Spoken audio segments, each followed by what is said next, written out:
जय सिया राम।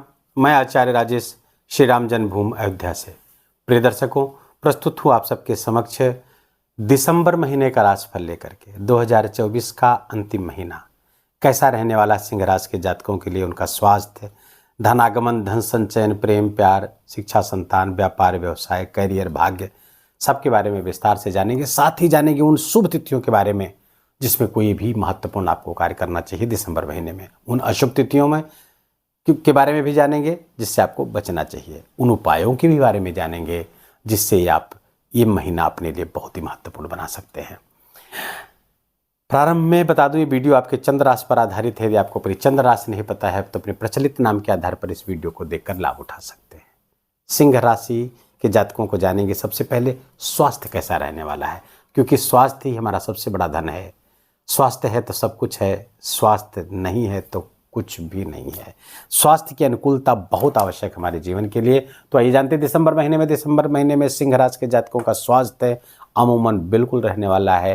रोग कोई परेशान करने वाला नहीं है, क्योंकि राशि का स्वामी सूर्य आपके चतुर्थ स्थान पर बैठे हुए हैं, मित्र के घर पे है, तो कोई समस्या होने वाली नहीं है। स्वास्थ्य आपका बेहतर रहने वाला। हाँ, शुक्र आप मित्र की राशि पर छठे स्थान पर बैठा हुआ है। शुक्र यहाँ पर बहुत ही महत्वपूर्ण नहीं होता है, ये मरण कारक स्थान है शुक्र का, तो कोई बहुत शुभ या अशुभ फल देने की स्थिति में नहीं रहता। लेकिन चूंकि मित्र के राशि पे है तो हो सकता है कुछ यूरिनरी ट्रैक संबंधी समस्या आपको हो सकती है। डायबिटीज है तो उसके प्रति थोड़ा सा आपको सावधान रहने की जरूरत है। बाकी अमूमन स्वास्थ्य बहुत अच्छा रहने वाला है सिंह राशि के जातकों के लिए। हाँ, धन की स्थिति देखें तो धन के स्थान पर केतु है बैठे, और धनेश आपका बुध चतुर्थ स्थान पर बैठे हुए हैं, वक्री है, तो धन की स्थिति आपकी बहुत अच्छी है। धनागमन होता हुआ दिख रहा है। धनागमन के स्वामी भी बुध है, तो धनागमन दोनों के, धन आगमन और धन संचयन दोनों के स्वामी बुध है, तो धनागमन होता हुआ दिख रहा है, कहीं कोई दो राय नहीं है। लेकिन धन संचयन में समस्या पैदा कर रहे हैं दो ग्रह। एक तो केतु, ये व्यय करवा रहा है, दूसरे व्यय के स्थान पर मंगल का नीच और वक्री होकर के बैठना। एक तो नीच है, दूसरे वक्री भी हो गए हैं, तो धन का व्यय बहुत कराएंगे। और आप ध्यान रखिए, धन का अपव्यय होगा, कुछ अनावश्यक खर्चे होंगे और करने ही पड़ेंगे आपको, जिसके कारण से मन विचलित हो जाएगा। मानसिक अशांति इसी कारण से आपको आ सकती है, क्योंकि खर्चे आपके बहुत बढ़े हुए हैं, जिसके कारण से आय व्यय का संतुलन गड़बड़ हो सकता है सिंह राशि के जातकों का। तो थोड़ा सा खर्चों पर नियंत्रण करने की आवश्यकता है, ताकि धनागमन अच्छी दिशा में लग सके। धनागमन निस्संदेह बहुत अच्छा होता हुआ दिख रहा है, और खासकर ऐसे लोग जो सोशल मीडिया आदि से जुड़े हुए हैं, सोशल एक्टिविटीज़ जुड़े हुए हैं, सोशल मीडिया की एक्टिविटीज़ से जुड़े हुए हैं, वाणी संबंधित कोई काम करते हैं, बोलने, पीच करने, इन सब के लिए बहुत अच्छा है। मान सम्मान सामाजिक बहुत बढ़ने वाला है, समाज का भी सुख बहुत आपको मिलने वाला है। आपका विशेष और आपकी विशेष प्रसिद्धि समाज में होने वाली है, सम्मान बढ़ने वाला है, प्रतिष्ठा आपकी समाज में बढ़ने वाली है, अच्छे कार्यों के लिए आप जाने जाने वाले हैं, क्योंकि सूर्य भी चतुर्थ स्थान को प्रकाशित करता हुआ दिख रहा है। लेकिन माता के स्वास्थ्य को विशेष ध्यान रखने की आवश्यकता है, खासकर जब माँ हृदय रोगी हो तो बहुत आवश्यक। अपने भी हृदय का आपको ख्याल रखना चाहिए। पहले से कोई हार्ट में प्रॉब्लम है तो थोड़ा सा वहाँ पर आपको काशस रहने की आवश्यकता है। योग, प्राणायाम, सूर्य नमस्कार, आदित्य हृदय स्तोत्र का पाठ, ये सब आपको करते रहना है। यदि पहले से हार्ट संबंधी कोई समस्या आपको है तो हार्ट संबंधी समस्या वालों के लिए ललिता सहस्त्र नाम का पाठ बहुत ही महत्वपूर्ण। ललिता सहस्त्र नाम का पाठ आप करते हैं तो हृदय रोग आदि से आप बहुत बचे रहेंगे। ये सब के लिए है, हर राशि के लोगों के लिए है। दिमाग में आ गया इसलिए बता दिया इसको। तो सुख स्थिति बहुत अच्छी है। हाँ, अब शिक्षा संतान पे अगर आप आए तो शिक्षा स्थान के स्वामी हैं आपके गुरु, और गुरु वर्तमान में वक्री होकर के दशम बैठे हुए हैं, भाग्य भाव को अपने प्रभाव में ली हुई है। तो सिंह राशि के जातकों को नौकरी, सरकारी नौकरी या प्राइवेट नौकरी में आने की विशेष योग बने हुए हैं। और शनि जो आपके छठे स्थान का स्वामी है, सर्विस का स्वामी है, सप्तम बैठा हुआ, ये भी दशम से दशम है, तो भी एक तरह से करियर को देखते हैं यहाँ से। तो नौकरी आदि की समस्या का समाधान कर रहे हैं। जो लोग नौकरी की तलाश कर रहे हैं उनकी तलाश इस महीने पूरी हो सकती है, एक अच्छी नौकरी आपको मिलती हुई दिख रही है। और सूर्य भी आपके पंचम स्थान पर बैठे हुए हैं। कब से बैठेंगे? 15 दिसंबर से। तो ये भी आपके लिए मददगार यहाँ पर साबित होंगे, आपको लाभ देंगे। लेकिन संतान संबंधी कोई समस्या आपको दे सकते हैं सूर्य। 15 दिसंबर के बाद में संतान के स्वास्थ्य में, या संतान बड़ी है तो उसके साथ संबंध में समस्या यहाँ पर पैदा करते हुए दिख रहे हैं। लेकिन गुरु चीज़ों को, चूंकि यहाँ का स्वामी गुरु है तो गुरु चीज़ों को संभालते हुए भी दिखेंगे, इसमें कहीं कोई दो राय नहीं है। तो कोई बहुत चिंता करने की बात नहीं है। प्रेम प्यार के लिए समय 15 दिसंबर के पहले तक तो अच्छा है, लेकिन 15 दिसंबर के बाद प्रेम प्यार के लिए समय बिल्कुल अच्छा नहीं, क्योंकि सूर्य आ जाएंगे, और सूर्य जब आ जाएंगे तो यहाँ पर सेपरेशन करा देंगे, ब्रेकअप करा देंगे। तो अपने संबंध को लेकर थोड़ा सा चिंतित रहने की आपको आवश्यकता है, अर्थात अपने ईगो अहंकार को कम करें, अन्यथा संबंध आपके बिगड़ सकते हैं यदि आप प्रेम प्यार में हैं कहीं पे पहले से। तो गृहस्थ जीवन अमूमन अच्छा है, जीवन साथी के स्वास्थ्य का ख्याल रखना चाहिए। शनि यहाँ पर बैठे, अपने घर पे बैठे हुए हैं तो ठीक है, गृहस्थ जीवन अच्छा है, लेकिन हेल्थ का, अपने जीवन साथी के हेल्थ का आपको ध्यान रखना चाहिए। वहीं अगर आप पार्टनरशिप में बिजनेस करते हैं तो भी आपको बहुत ध्यान रखने की आवश्यकता है। अपने स्वभाव पर, अपने एग्रेशन पर नियंत्रण रखने की आवश्यकता है।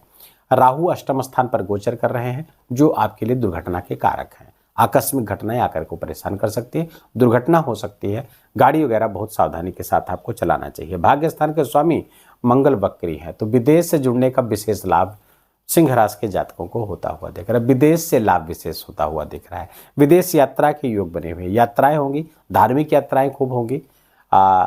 और अगर विदेश विदेश से जुड़े किसी तरह से हैं आप, तो वहाँ से भी विशेष लाभ होता हुआ दिख रहा है। सिंह राशि के ऐसे जातक जो फॉरेन जाना चाहते हैं, उनके लिए भी समय बहुत अनुकूल है, उनको प्रयास करना चाहिए। विदेश जाने के योग निरंतर बने हुए हैं। कोई एक्सपोर्ट इंपोर्ट का काम है, मल्टीनेशनल एमएनसीज में काम करते हैं, उन सबसे विशेष लाभ के योग बने हुए हैं, क्योंकि ये भाग्येश है। भाग्येश नवमेश जब द्वादश स्थान पर गोचर करता है तो बहुत अच्छा है, बहुत अच्छे लाभ आपको यहाँ से प्राप्त हो सकते हैं। नेवी वगैरह में जो लोग काम करते हैं, जल यात्रा करते हैं विदेश की, उन सब के लिए भी विशेष लाभ के योग यहाँ पर बने हुए हैं। करियर में उन्नति देवगुरु बृहस्पति बिल्कुल देते हुए दिख रहे हैं, यहाँ पर वक्री हैं। करियर के स्वामी सर्विस स्थान पर बैठेंगे तो भी आपके लिए शुभता है, लेकिन थोड़ा सा कार्य क्षेत्र में कुछ समस्या वहाँ पर अपने कोलीग्स से, या कोई महिला अधिकारी है तो वहाँ पर कुछ समस्या पैदा हो सकती है, कुछ कॉन्फ्लिक्ट्स वहाँ पैदा होते हुए दिख रहे हैं, इसलिए थोड़ा सा सावधान रहने की आवश्यकता है। जो लोग साथ काम करते हैं या अपने उच्च अधिकारियों से थोड़ा सा संभाल करके रहने की आवश्यकता है। देव कोई आपका डैमेज नहीं होने वाला है, नुकसान कोई नहीं होगा, लेकिन संबंध को अच्छा बना के रखेंगे तो कार्य करने में आनंद आएगा, अन्यथा मन उचटेगा।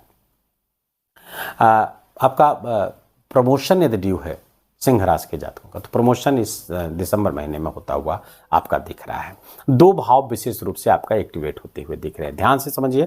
गुरु यहाँ वक्री है, 9वें भाव को आपके प्रभाव में ले लिया, यहाँ का लाभ देने लगा। 9वें द्वादश स्थान पर बैठा हुआ, शनि की दृष्टि 9वें पर पड़ रही, तो 9वां भाव विशेष एक्टिवेट है आपका।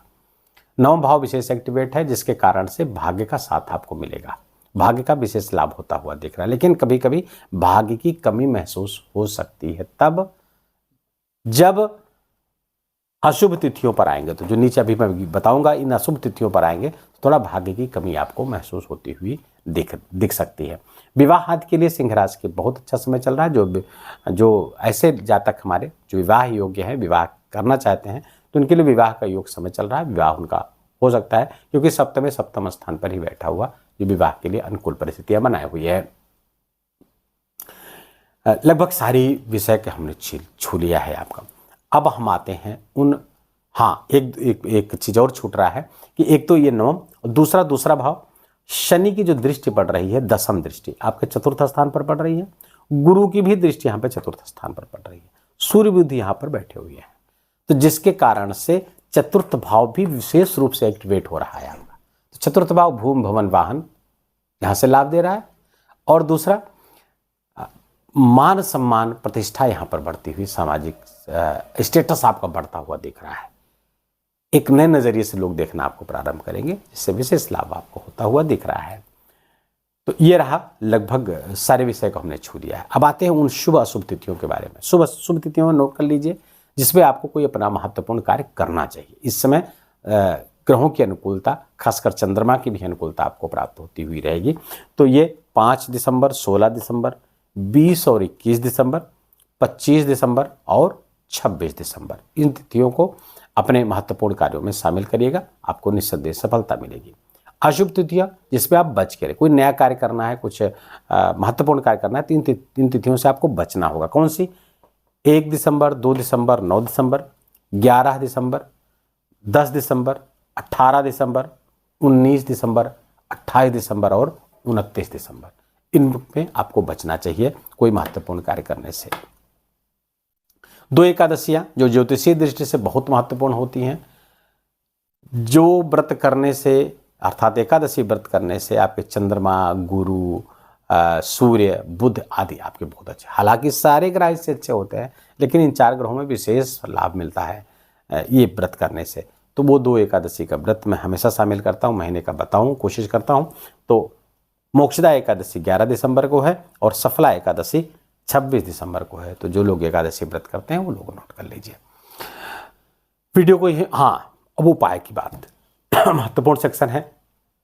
तो पहले तो मंगल आपके वक्री चल रहे हैं, तो हनुमान जी की आराधना आपको बिल्कुल करने की आवश्यकता है, ये स्किप न होने पाए। और आगे भी आपके लिए लाभकारी होगा क्योंकि 29 मार्च से आपकी ढैया प्रारंभ होगी सिंह राशि पे। तो हनुमान जी की आराधना निरंतर आपको करते रहने होगी। हनुमान जी की आराधना में हनुमान चालीसा का पाठ, सुंदरकांड का पाठ, हनुमान जी का नित्य दर्शन और हनुमान जी पर चोला चढ़ाना। चोला जैसे सिंदूर, जनेऊ, चमेली का तेल आदि आप हनुमान जी पर चढ़ाइए, इससे विशेष लाभ आपको प्राप्त होगा। साउथ इंडिया के लोग या जो लोग कार्तिकेय स्वामी में विश्वास रखते हैं, तो कार्तिकेय स्वामी की आराधना भी ठीक ही परिणाम देती है जो हनुमान जी की आराधना। दूसरा, सूर्य आपके राशि के स्वामी हैं और 15 दिसंबर से आप धनु राशि पे जा रहे हैं, खरमास लगने वाला है। तो आपको थोड़ा सा कॉन्फिडेंस की कमी 15 दिसंबर के बाद महसूस हो सकती है सिंह राशि के जातकों को। तो क्या करना चाहिए? सिंह राशि के लिए तो अनिवार्य है सूर्य भगवान को अर्घ देना, गायत्री मंत्र का जप करना। सूर्य गायत्री मंत्र का जप करना बहुत ही अनिवार्य है और संभव हो तो सिंह राशि के जातक आदित्य हृदय स्तोत्र का पाठ नित्य करें और जीवन भर करें, क्योंकि आपके राशि के स्वामी ही सूर्य हैं। तो सूर्य की आराधना आपके लिए विशेष लाभकारी होने वाली है और हर तरह से सफलता आपके लिए लेकर के आएंगे सूर्यदेव। वीडियो को अब यहीं विराम देंगे। वीडियो अच्छा लगा हो, आपके काम का लगा हो, मेरा बोलना आपका सुनना दोनों सार्थक हुआ हो, तो हमेशा की तरह इस वीडियो को अपना प्यार भरा लाइक दीजिएगा, अपनों के साथ शेयर करिएगा, कमेंट में जा करके हमेशा की तरह ही जय सिया राम लिखना बिल्कुल भी मत भूलिएगा। मेरा विशेष निवेदन, विशेष आग्रह आपसे। चैनल पर नए तो इसको सब्सक्राइब कर लीजिए, बेल आइकन की घंटी दबा लीजिए। प्लीज़ अपना बहुत बहुत ख्याल रखिए, अपनों का ख्याल रखिए, माता पिता की खूब सेवा करिए, उनका आशीर्वाद लीजिए। जय जय सिया राम।